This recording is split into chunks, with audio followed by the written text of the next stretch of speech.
Hi King's Church. We began this year by really sensing quite clearly that God would have us to learn how to pray this year.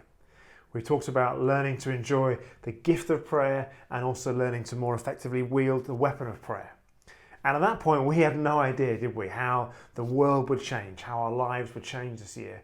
And I think how much more we would realise that we need both the gift of prayer and the weapon of prayer. And so for a little while I've been wondering about whether we should have a day or a time of focused prayer and fasting in this term. So you can imagine how encouraged I was when two people at the beginning of this week, within 24 hours of each other, unbeknownst to each other, both emailed the eldership team to say they felt stirred to stir us that we should have a day of prayer and fasting in the midst of this pandemic that we're in. So we want to respond to that. When God speaks, we want to respond quickly. And to that end, I am inviting you to join us in a day of prayer and fasting on Tuesday, the 3rd of November. It's going to be a really, really good day. What are we going to pray for? We're going to pray for two things. One, the kind of global national situation. That God would bring this to an end, that there be vaccines, and perhaps most of all, that the kind of shaking that is happening in people's hearts and minds would result in people responding in faith to the saving work and love of Christ.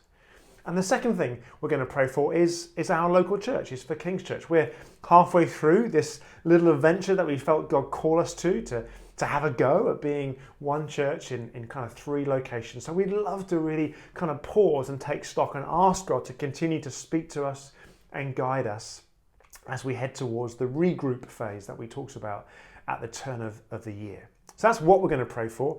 How are we going to do it? We're going to do it in Zoom prayer meetings. That's how we're going to do it. And we'd invite you to attend all 3 if you can. There'll be a great little 30-minute punchy prayer meeting like we did in the week of prayer and fasting from 7:30 to 8 in the morning.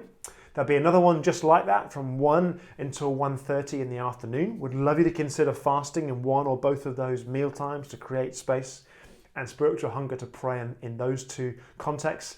And then would love all of us to gather together in the evening from 8 to 9:15 to pray our hearts out, to worship as well, as not least as the fuel to prayer for those 2 things, for the global national situation that we're in as regards to the pandemic, and also our local church in this adventure that we're in. So that's my heart, is to invite you to be at least a couple of those prayer meetings on that Tuesday so that we can pray up a storm together. And like the Acts Church, who our Blueprint series has told us, we're devoted to prayers. Acts 2:42, that we too in our devotion to prayer, we'd learn how to pray, and that we would see God do a mighty, mighty move in our church, in our nation, and across the world in this unique time. Can't wait to see you on Tuesday, the 3rd of November.